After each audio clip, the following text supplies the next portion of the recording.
स्वागत है आपका न्यूज बुलेटिन में। आपके साथ मैं हूं श्वेता तिवारी। इस बुलेटिन में बात होगी औरैया की, जहां वीर विजय हनुमान मंदिर छोटी हनुमान गढ़ी पर देर रात तक चला भंडारा। साथ ही बात होगी बिजनौर की, जहां बिजनौर जनपद के शेरकोट क्षेत्र में शुक्रवार दोपहर नेशनल हाईवे 74 पर गन्ने की भूसी से भरा एक ओवरलोड ट्रक अनियंत्रित होकर पलट गया। ऐसी तमाम खबरों पर आगे विस्तार से करेंगे चर्चा। औरैया में इंडियन ऑयल पुलिस चौकी के पास वीर विजय हनुमान मंदिर में 9 फीट की अष्टधातु हनुमान प्रतिमा का अनावरण हनुमान गढ़ी अयोध्या के महंत राजू दास द्वारा 24 दिसंबर को किया गया।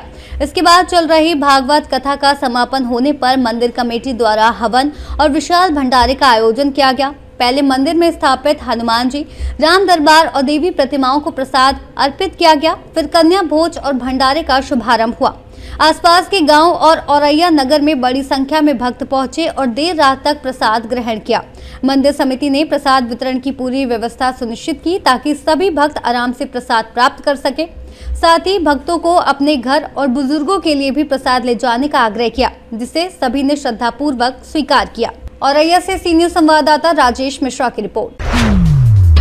खबर अकोला से, जो नगर निगम चुनाव में भारतीय जनता पार्टी ने अपने कार्यकर्ताओं के उत्साह और निष्ठा पर भरोसा जताया है। पार्टी नेतृत्व के मुताबिक केवल कम संख्या में ही लोग दल बदल करते नजर आ रहे हैं, जबकि कई कार्यकर्ताओं ने पार्टी के आदेश का पालन करते हुए अपना नामांकन वापस ले लिया है। भाजपा चुनाव प्रभारी और राजस्व मंत्री चंद्रशेखर बावनकुले ने कहा कि कार्यकर्ताओं का समर्पण और मतदाताओं का आशीर्वाद भाजपा और एनसीपी गठबंधन को महापौर पद पर सफलता दिलाएगा। इस दौरान प्रदेश महासचिव अकोला नगर निगम चुनाव प्रभारी विधायक रणधीर सावरकर, सांसद अनूप धोत्रे, विधायक वसंत खंडेलवाल, केंद्रीय मंत्री डॉक्टर उपेंद्र कोटे, कर जयंत मसाने और विजय अग्रवाल भी मौजूद रहे। उन्होंने कहा कि भारतीय जनता पार्टी के कार्यकर्ताओं ने अपने स्वार्थ के बजाय देश और पार्टी को प्राथमिकता दी है। संजय राऊताला सकाळी बोलण्याची सवय लागली आहे, ते बोलत असतात। ते म्हणतात की फक्त भाजपचे उमेदवार बिनविरोध अविरोध कसे काय निवडून येतात। भारतीय जनता पक्षावर जनतेचा विश्वास आहे, मतदाराचा विश्वास आहे। जनमत भाजपाच्या आणि महायुतीच्या बाजूने आहे आणि त्यामुळे साधारण नागरिकाला असं वाटतं की बाबा भाजपच्या कार्यकर्त्याला मत दिलं, भाजपचा उमेदवार अनुकूल निवडून आला तर पुढचे 5 वर्ष डबल इंजिन सरकार, महाराष्ट्राचं सरकार, देशाचं सरकार हेच विकास करू शकतं। त्यामुळे मोठ्या प्रमाणावर भारतीय जनता पार्टीचा कार्यकर्ता बिनविरोध होत आहे।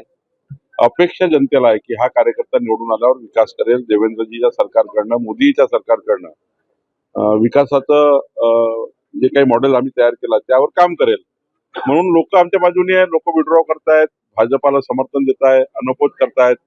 हे काही दमदाटीने होत नाही, आजकाल दमदाटी चालत नाही आणि त्यामुळे हे सर्व हृदयातून मनातून केलेली ही कृती आहे आणि त्यातून मग आम्ही अनपोज निवडून येतोय।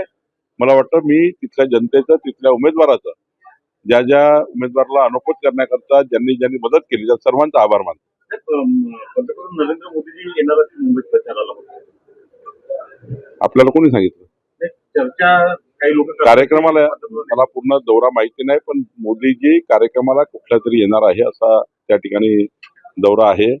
पण मला असं वाटतं की अजून त्याचा डिटेल घ्यायचा आहे। मला वाटतं की मोदीजी वगैरे या प्रचाराच्या याच्यात येतील का अजून मी त्या ठिकाणी मला बघावं लागेल, मी अजून बघितलेलं नाही। सर, अमरावती आणि अकोल्यामध्ये हिंदुत्ववादी संघटना आणि काही निष्ठावंत कार्यकर्त्यांना डावललेलं आहे, त्यामुळे ते प्रोटेस्ट करतायत। कसं समजणार हे प्रोटेस्ट? काय काही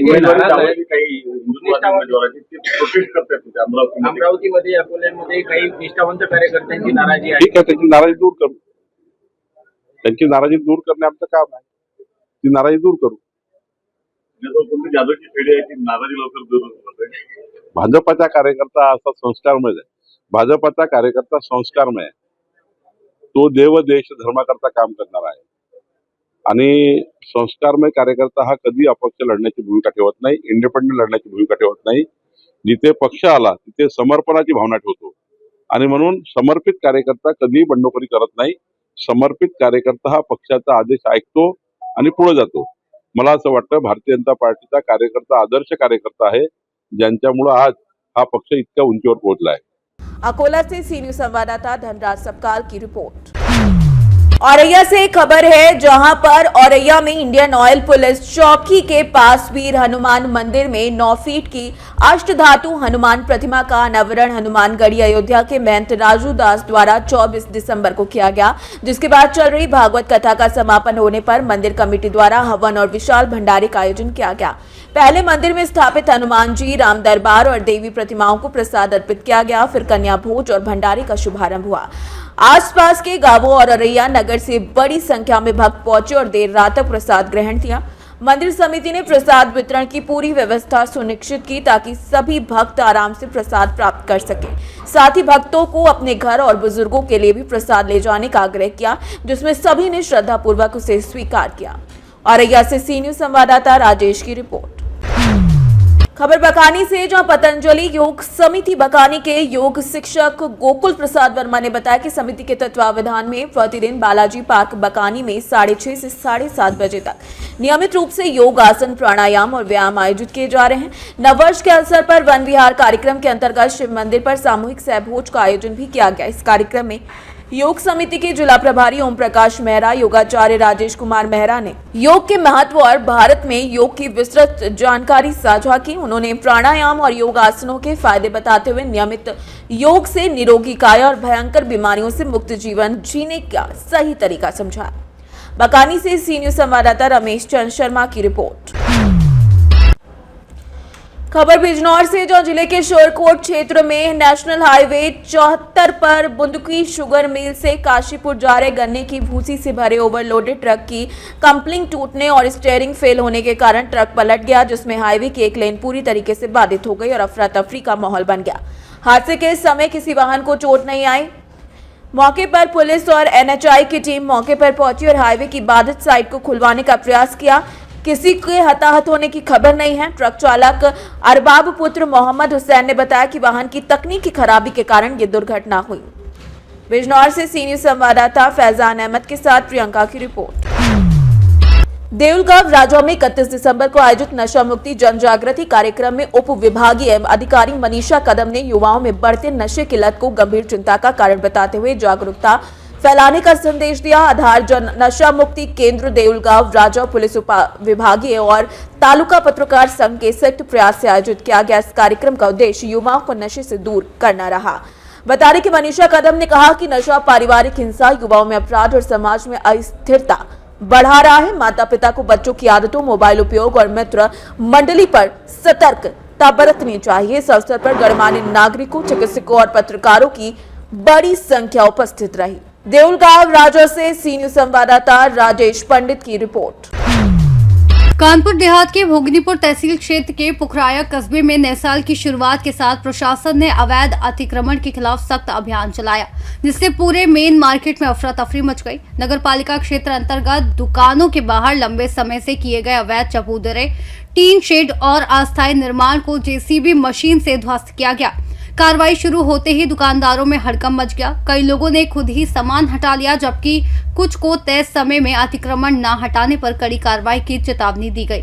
अभियान के दौरान उप जिला अधिकारी भोगनीपुर देवेंद्र सिंह, क्षेत्राधिकारी संजय वर्मा, थाना अध्यक्ष अमरेंद्र बहादुर सिंह और भारी पुलिस बल मौके पर मौजूद रहा।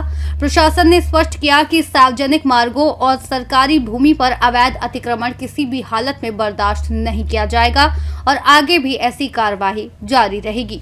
कानपुर देहात से सी न्यूज संवाददाता संजय तिवारी की रिपोर्ट।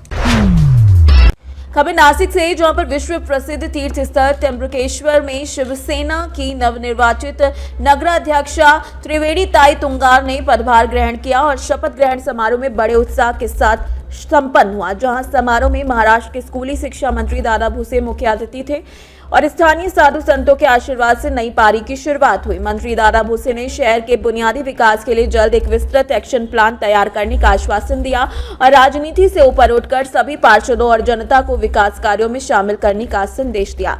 समारोह में विधायक हीरामन खोसकर, पूर्व विधायक निर्मला ताई गावित, रंकापा एवं जिलाध्यक्ष देवस्थान ट्रस्टी पुरुषोत्तम कडलक सहित कई वरिष्ठ नेताओं और कार्यकर्ताओं की उपस्थिति रही। मंत्री ने नगराध्यक्षा और पार्षदों को बधाई देते हुए कहा कि अब केवल भाषणों का नहीं बल्कि प्रत्यक्ष कार्य का समय है और जनता की सेवा प्राथमिकता होनी चाहिए। नासिक से सी न्यूज संवाददाता लक्ष्मीकांत निकम की रिपोर्ट। शाजापुर से खबर है, जहां कोदिया थाना क्षेत्र में प्रतिबंधित चाइना मंजे के विक्रय पर रोक लगाने के उद्देश्य से थाना प्रभारी संजय सिंह राजपूत द्वारा पतंग विक्रेताओं की दुकानों का निरीक्षण किया गया। इस दौरान दुकानों पर चाइना मंजे की गहनता से जांच की गई और किसी भी स्थिति में चाइना मांझा नहीं बेचने की समझाइश दी गई। इस अभियान में उप निरीक्षक मदन सिंह गुर्जर, प्रधान आरक्षक विपिन तोमर, आरक्षक अभिषेक परमार और आरक्षक धनपाल की सराहनीय भूमिका रही। शाजापुर से सी न्यूज संवाददाता रमेश राजपूत की रिपोर्ट। शाजापुर से खबर है, जहां पुलिस अधीक्षक यशपाल सिंह राजपूत के निर्देश के अनुसार जिले में अपराधों पर अंकुश लगाने के लिए लगातार सख्त कार्रवाई की जा रही है। इसी क्रम में अतिरिक्त पुलिस अधीक्षक घनश्याम मालवीय और अनुविभागीय अधिकारी पुलिस सुजालपुर निमेश जे देशमुख के मार्गदर्शन में थाना अवंतीपुर बड़ौदिया पुलिस ने लूट के गंभीर प्रकरण का सफल खुलासा करते हुए 3 आरोपियों को गिरफ्तार किया है। गिरफ्तार आरोपियों में सरवंश उर्फ सिंगम गुर्जर निवासी तलेनी, ओम प्रकाश उर्फ टाइगर गुर्जर निवासी तलेनी और धर्मेंद्र सिंह निवासी हरण गांव शामिल हैं। पुलिस ने आरोपियों के कब्जे से लूट की गई तकरीबन 3,76,400 नगद, एक बोलेरो वाहन, डंडा और लोहे की रॉड बरामद की है। इस कार्रवाई में थाना प्रभारी उप निरीक्षक घनश्याम बैरागी, मुकेश सिंह राजपूत, रामेश्वर पटेल, प्रधान आरक्षक कुलदीप, रामचरण सूर्यवंशी और साइबर सेल टीम की महत्वपूर्ण भूमिका रही। शाजापुर से सी न्यूज संवाददाता रमेश राजपूत की रिपोर्ट।